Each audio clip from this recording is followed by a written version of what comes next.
Baik, perkenalkan nama saya Erik Alberto Lakapo, Prodi Administrasi Bisnis kelas 1C dengan NIM 210300090, Fakultas Ilmu Sosial dan Ilmu Politik.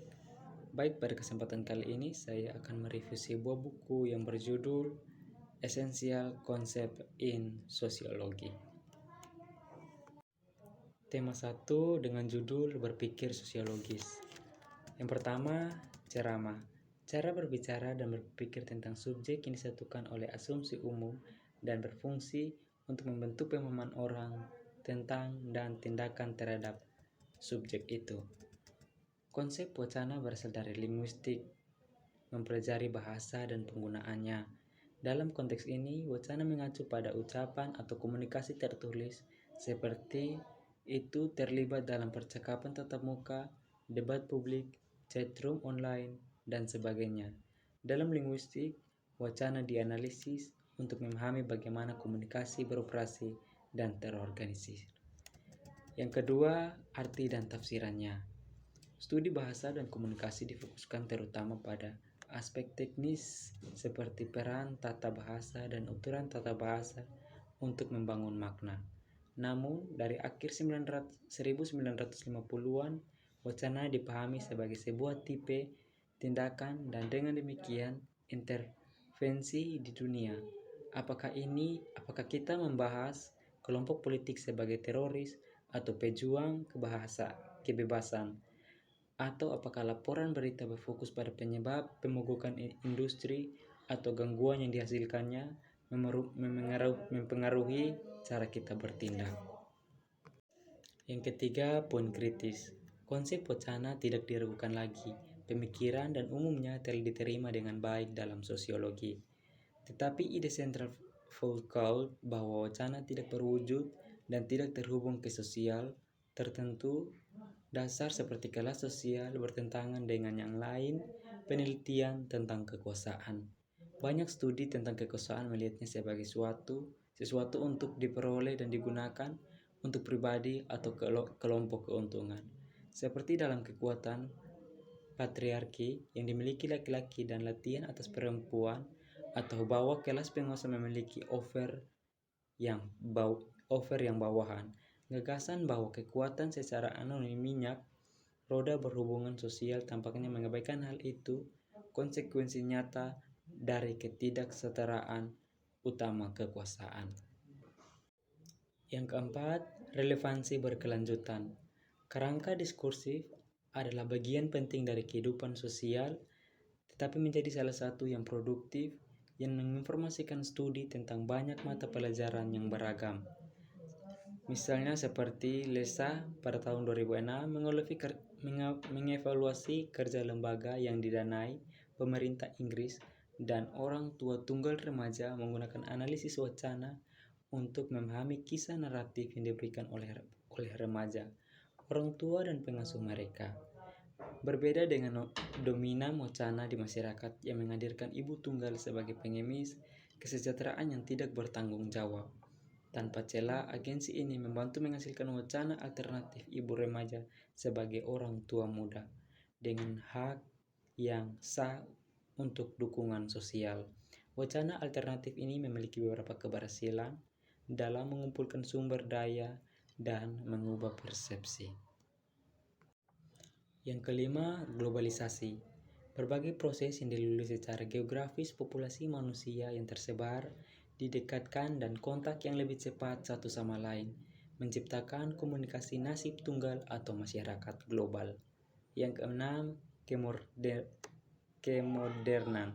Periode dari pertengahan abad ke-18 Eropa, pencerahan hingga setidaknya pertengahan 1980-an ditandai dengan sekularisasi, rasionalisasi, demokratisasi, individualisasi, dan kebangkitan ilmu pengetahuan.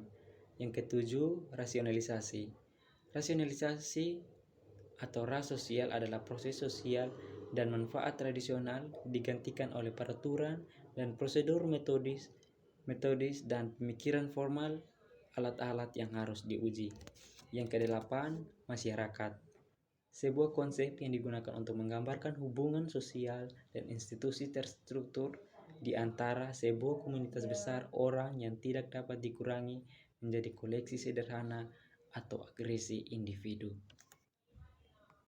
Yang kesembilan, struktur atau badan. Dikotomi konseptual yang berakar pada upaya sosiologi untuk memahami keseimbangan relatif antara masyarakat pengaruh pada individu atau struktur dan kebebasan individu untuk bertindak dan membentuk masyarakat. Tema 2 melakukan sosiologi.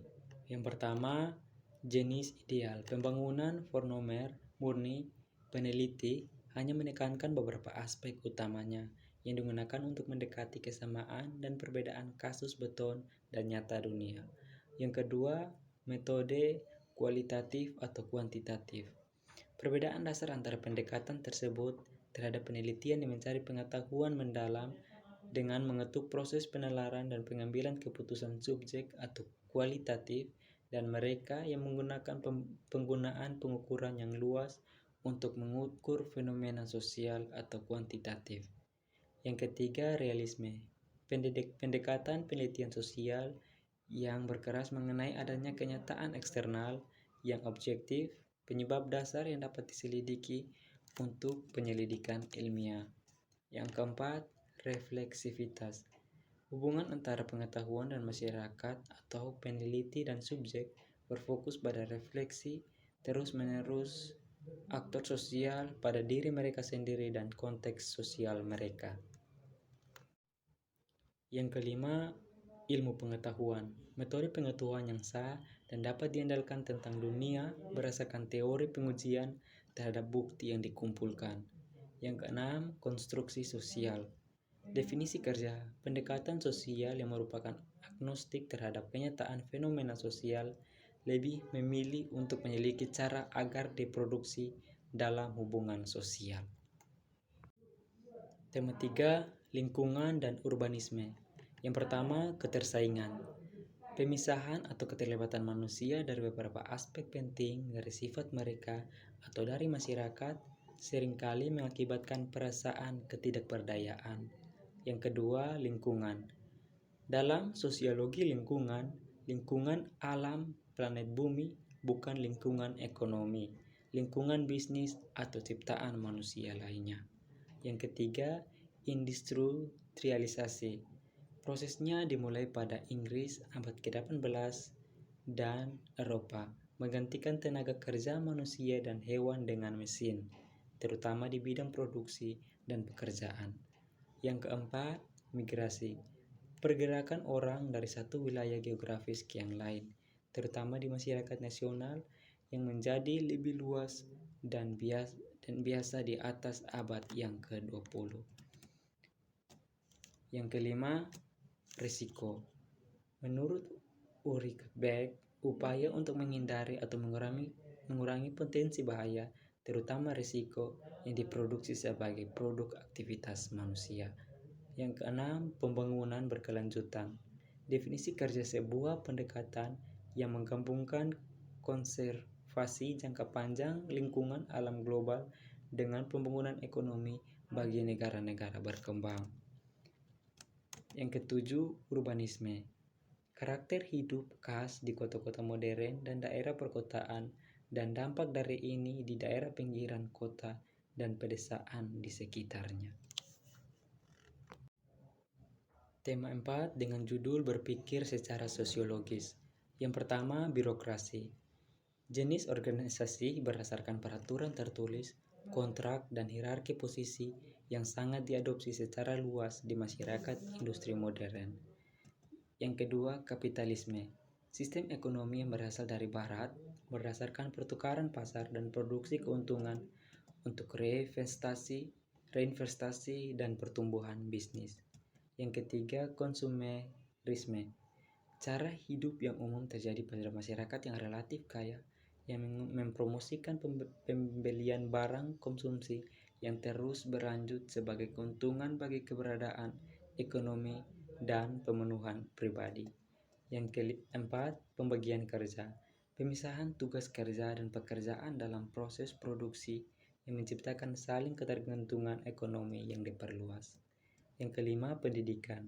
Lembaga sosial yang mempromosikan dan memungkinkan transmisi pengetahuan dan keterampilan melintasi generasi, paling umum melalui sekolah wajib. Yang keenam, organisasi. Kelompok sosial atau entitas kolektif yang terstruktur secara internal untuk memenuhi kebutuhan sosial atau untuk mengejar tujuan tertentu. Yang ketujuh, agama. Definisi kerja mengikuti Emile Durkheim, sistem kepercayaan dan praktik terpadu relatif terhadap hal-hal suci yang menyatukan orang-orang yang mematuhi mereka ke dalam masyarakat. Tema 5 dengan judul kemungkinan hidup yang tidak setara. Yang pertama, kelas. Posisi ekonomi relatif kelompok sosial besar yang didefinisikan dalam kaitannya dengan pendudukan, kepemilikan properti dan kekayaan atau pilihan gaya hidup. Yang kedua, gender. Harapan dari sifat sosial dan budaya dan perilaku yang dianggap sesuai untuk anggota masyarakat tertentu. Yang ketiga, interseksionality. Interweaving ketidaksetaraan sosial termasuk kelas, ras, etnisitas, jenis kelamin, kecacatan, dan seksualitas yang menghasilkan pola diskriminasi yang lebih kompleks daripada konseptualisasi dimensi tunggal. Yang keempat, patriarki. Dominasi sistematis dari wanita dengan pria di beberapa atau semua bidang masyarakat dan institusi masyarakat. Yang kelima, kemiskinan. Kondisi tidak memiliki akses terhadap hal-hal yang dianggap dasar atau normal dalam masyarakat. Yang keenam, rasis dan etnisitas. Ras mengacu pada berbagai atribut atau kompetensi yang ditetapkan berdasarkan fitur ground yang diatur secara biologis seperti warna kulit. Etis menunjukkan kepada kelompok sosial yang anggotanya berbagi kesadaran yang berbeda tentang identitas budaya bersama, membedakan sebagai kelompok sosial. Yang ketujuh, mobilitas sosial. Pergerakan individu atau kelompok antara posisi sosial ekonomi atau turun hierarki dalam sistem stratifikasi, terutama sistem kelas sosial. Yang kedelapan, status. Kehormatan sosial atau prestasi yang diberikan kepada seseorang atau kelompok sosial oleh anggota masyarakat lainnya. Yang berikut tema 6 dengan judul hubungan dan kursus hidup. Yang pertama, masyarakat. Konsep yang diperebutkan tapi sekedar sekelompok orang yang tinggal di wilayah tertentu atau yang memiliki minat bersama tertentu yang terlibat dalam interaksi sistematis satu sama lain. Yang kedua, keluarga. Sekelompok individu terkait dengan hubungan darah, pernikahan, atau adopsi yang membentuk sebuah unit sosioekonomi. Anggota orang dewasa yang bertanggung jawab atas penyusutan anak-anak. Yang ketiga, kursus hidup. Pergerakan individu melalui berbagai transisi yang dibuat secara sosial selama hidup mereka. Yang keempat, jaringan. Satu set hubungan sosial informal dan formal yang menghubungkan orang satu sama lain, baik dalam bentuk organisasi yang longgar maupun dalam kehidupan sosial. Yang kelima, seksualitas. Karakteristik seksual dan perilaku seksual manusia melibatkan aspek sosial, biologis, fisik, dan emosional. Yang keenam, sosialisasi. Proses sosial di mana anggota masyarakat baru mengembangkan kesadaran akan norma dan nilai sosial dan membantu mereka mencapai rasa diri yang berbeda. Proses sosialisasi terus sepanjang hidup. Tema 7, interaksi dan komunikasi. Yang pertama, budaya. Cara hidup termasuk pengetahuan, kebiasaan, norma, hukum, dan kepercayaan yang mencirikan masyarakat atau kelompok sosial tertentu. Yang kedua, identitas. Aspek khas karakter individu atau karakter kelompok yang berhubungan dengan rasa diri mereka sendiri. Yang ketiga, ideologi. Ide biasa-biasa saja dan kepercayaan yang luas dalam masyarakat yang melayani seringkali secara tidak langsung kepentingan kelompok dominan dan melegitimasi posisi mereka. Yang keempat, interaksi. Setiap bentuk sosial dalam situasi formal atau informal antara dua atau lebih individu. Yang kelima, media massa. Bentuk komunikasi seperti surat kabar, majalah, radio, televisi, dan film yang dirancang untuk menjangkau khalayak yang sangat besar. Yang keenam, lingkaran publik. Arena debat dan diskusi publik dalam masyarakat modern terdiri dari banyak ruang formal dan informal. Tema 8 dengan judul Kesehatan, Penyakit, dan Tubuh. Yang pertama, biomedikal. Mode praktik medis barat di mana penyakit ini didefinisikan secara objektif sesuai dengan adanya gejala fisik yang diakui dan perawatan medis yang diawali secara ilmiah dicari untuk mengembalikan tubuh kepada kesehatan. Yang kedua, medicalization. Proses di mana gaya hidup seperti berat, merokok, atau praktik seksual menjadi transformasi menjadi masalah medis yang harus diobati oleh profesional medis. Yang ketiga, peran sakit. Konsep yang dirancang oleh Talcott Parsons untuk menjelaskan ekspektasi sosial yang menyertai penyakit dan perilaku orang sakit. Penyimpangan yang menyebabkan sanksi dan stigma sosial. Yang kelima, model sosial kecacatan. Pendekatan yang menempatkan penyebab dari perkembangan yang terkait dengan kecacatan di dalam masyarakat dan organisasi dan bukan di dalam orang individu. Yang kelima, sosial. Pembentukan kesadaran diri yang diciptakan sebagai organisme manusia individual bereaksi terhadap beragam reaksi orang lain terhadapnya. Yang keenam, stigma.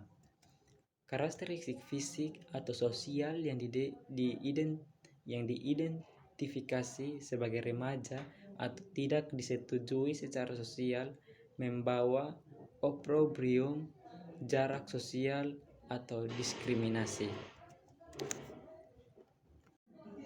Tema 9, kejahatan dan sosial kontrol. Yang pertama, anomie. Percemahan yang sangat pecah dan ketakutan akibat pengalaman kurangnya norma sosial yang efektif sering diproduksi selama periode perubahan sosial yang cepat. Yang kedua, penyimpangan. Pernyataan tindakan yang tidak sesuai dengan norma atau nilai yang diterima secara luas di masyarakat. Yang ketiga, label. Proses di mana beberapa individu dan kelompok sosial diidentifikasi memiliki karakteristik tertentu oleh orang lain yang memiliki kekuatan dan pengaruh untuk membuat tabel seperti itu. Yang keempat, panik moral. Persaingan sosial terhadap kelompok tertentu atau jenis perilaku yang dianggap sebagai sistematik dari mode sosial dan moral yang lebih umum. Yang kelima, keadilan restoratif. Sebuah teori dari proses keadilan pidana yang berfokus pada memperbaiki kerusakan yang disebabkan oleh korban dengan kejahatan dan yang memerlukan keterlibatan semua pemangku kepentingan. Yang keenam, kontrol sosial. Semua mekanisme formal dan informal dan kontrol internal dan eksternal yang beroperasi untuk menghasilkan kesesuaian. Tema 10 dengan judul Sosiologi Politik. Yang pertama, otoritas. Kekuatan yang sah yang satu atau kelompok berlangsung lebih dari yang lain. Yang kedua, kewarganegaraan. Sebuah status yang diberikan kepada individu dalam bangsa atau komunitas politik tertentu yang membawa hak dan tanggung jawab tertentu. Yang ketiga, masyarakat sipil. Ruang masyarakat terdiri dari semua jaringan tersebut, asosiasi sukarela, bisnis, klub, organisasi, dan keluarga yang dibentuk oleh warga secara independen pemerintah. Yang keempat, konflik. perjuangan untuk supremasi antara kelompok sosial yang melibatkan ketegangan, divisi, dan kepentingan bersaing. Yang kelima, demokrasi.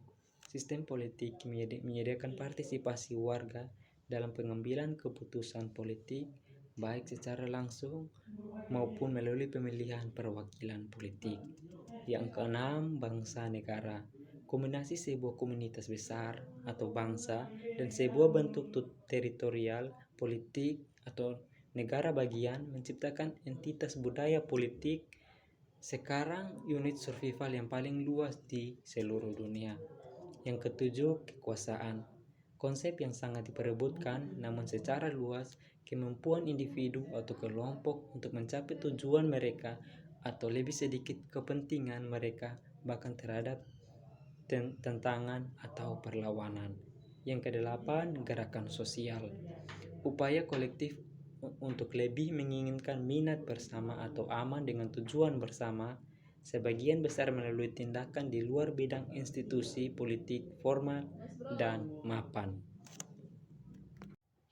Sekian dari saya, kurang lebihnya mohon maaf dan terima kasih.